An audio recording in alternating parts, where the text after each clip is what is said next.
Bill Gates, le fondateur de Microsoft, est l'un des hommes les plus riches du monde. La question qui se pose est de savoir si ses enfants sont sûrement prêts à hériter des fonds fiduciaires de plusieurs milliards de dollars. Quelques explications vous seront données juste après le générique.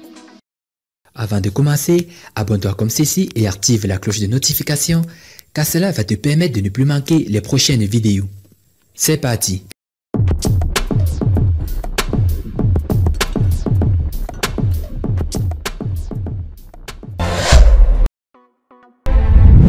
Ils savaient que la fortune des Gates n'est pas entièrement léguée à leur progéniture.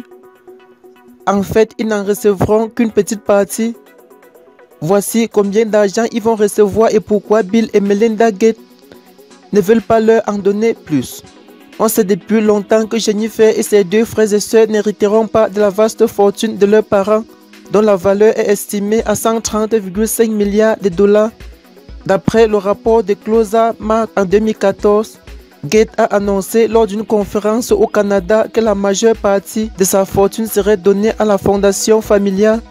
3 ans plus tard, il a déclaré que ses 3 enfants n'hériteraient que de 10 millions de dollars chacun. Cela peut sembler beaucoup d'argent, mais en réalité, c'est une somme dérisoire comparée à la fortune de plusieurs milliards de dollars des Gates. La raison de cet héritage limité est simple. Gates ne veut pas qu'il soit paresseux. Bill et Melinda Gates ont 2 filles et un fils. Ils sont connus pour ne pas avoir autorisé leurs enfants à avoir un téléphone portable avant l'âge de 14 ans. Même si leur père a fondé l'une des plus grandes entreprises technologiques du monde. Mais ils ne se contentent pas d'être stricts sans raison. Ils essayent de façonner le caractère de leurs enfants. Le couple a annoncé la nouvelle récemment en mai sur Twitter en écrivant qu'après beaucoup de réflexions, ils avaient décidé de se séparer. Bien que les répercussions financières de la séparation des Gates ne soient pas connues, un critique a déclaré que la décision aurait un effet important en dehors de la famille. Le divorce a été approuvé en août dernier par un juge du comté de King dans l'État de Washington après 27 ans de mariage. Merci d'avoir suivi cette vidéo jusqu'à la fin.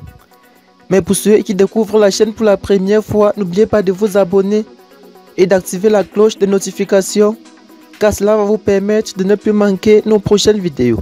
Bye bye.